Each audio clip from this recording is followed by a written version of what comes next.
in a psychologist's office shows John Belushi in a t-shirt and jeans laying on a couch with Phil Hartman in a suit with a notepad sitting in a chair behind Belushi.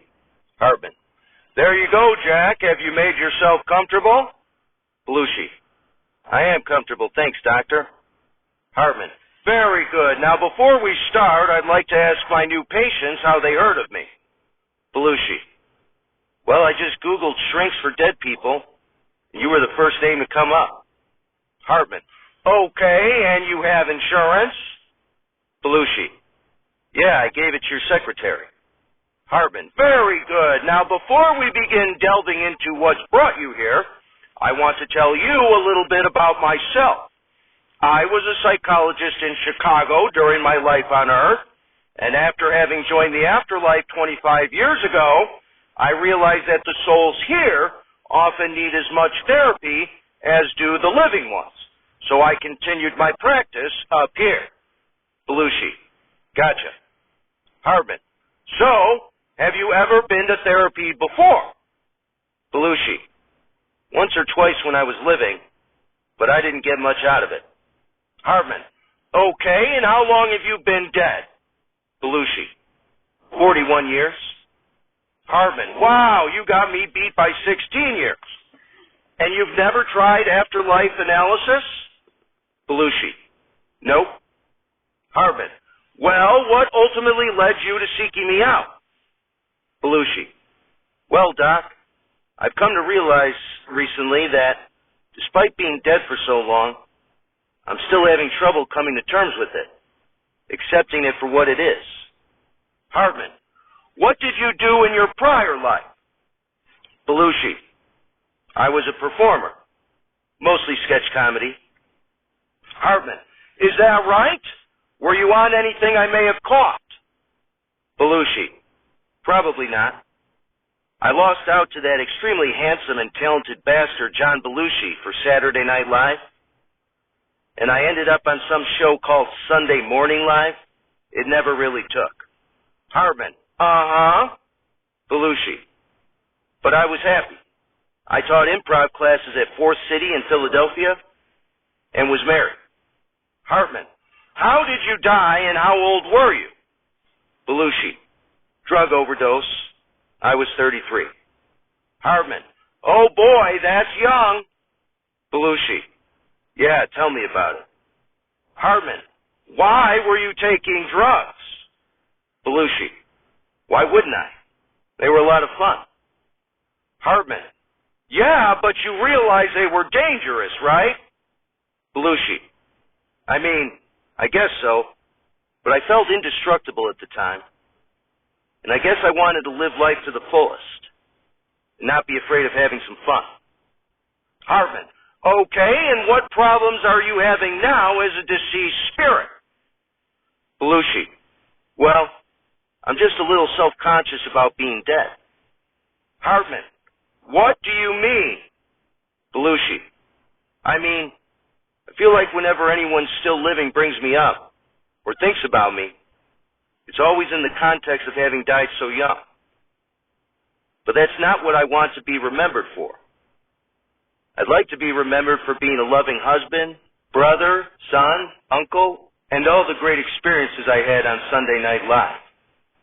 And all the great experiences I had teaching at Force City." Hartman: "Uh-huh." Belushi: It's crazy. I've been dead longer than I was alive. It seems like whenever anyone brings up Jack Bajorski, it's always in the context of dying young, instead of what I did in my life." Hartman: Belushi: "So, any advice, Doc?" Hartman: "Well, it's only the first session. If I help you out right now, then you'd have no reason to ever come back, and I get paid by the hour." Belushi: "Oh, gotcha." Hartman: "So, why don't you tell me a little bit about your parents?" Belushi: "Oh, well, they were great." Hartman: "Now, come on." Belushi: "What? I'm serious. They were great parents." Hartman: "Now, how do you expect me to drag this out dozens upon dozens of weeks if you don't have any complaints about your parents. I'm a student of Freud, meaning whatever the hell is bothering you, it's your parents' fault. Belushi sits up and says, you know, Doc, maybe this isn't for me. Hartman, nonsense. Let's see. How about your grandparents? Belushi lays back down and says, well, my grandfather was a Hitler sympathizer. Hartman wipes his forehead with the back of his hand and says, well, there you go. Why don't you talk a little bit about that? Belushi, okay, well, one time when I was 6 or 7 years old, I walked into his room and caught my grandfather wearing a Nazi jacket. And he looked right at me and said, dead from the earth, we're not alive. It's Saturday Not Alive, starring John Belushi, Chris Farley, Phil Hartman, Jen Hooks, Norm MacDonald, Gilda Radner, Danitra Vance, and with many other special deceased contributors.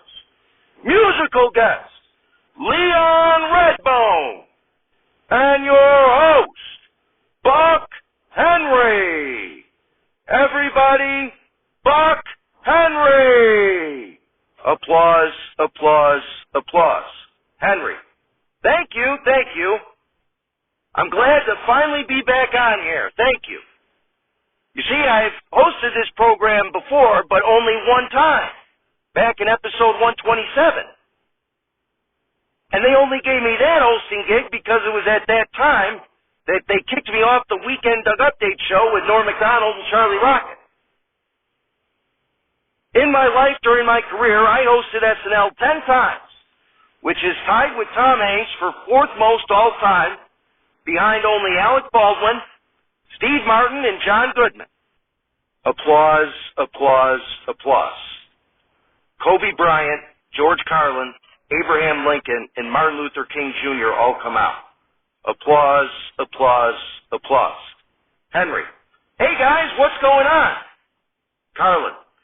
We're welcoming you to the Two-Timers Club, Buck. Here's your leather jacket. Applause, applause, applause. Henry puts on the jacket and says, wow, and you know what's the best part about me joining this show's Two-Timers Club? Brian. What's that, Buck? Henry. I'm the only one of your group who's actually hosted SNL more than one time. George, you only hosted SNL one time, correct? Carlin. Yeah, but it was the first episode. Henry. Yeah, but still, I'm a 10-timer. And 10 beats 1, right, Kobe?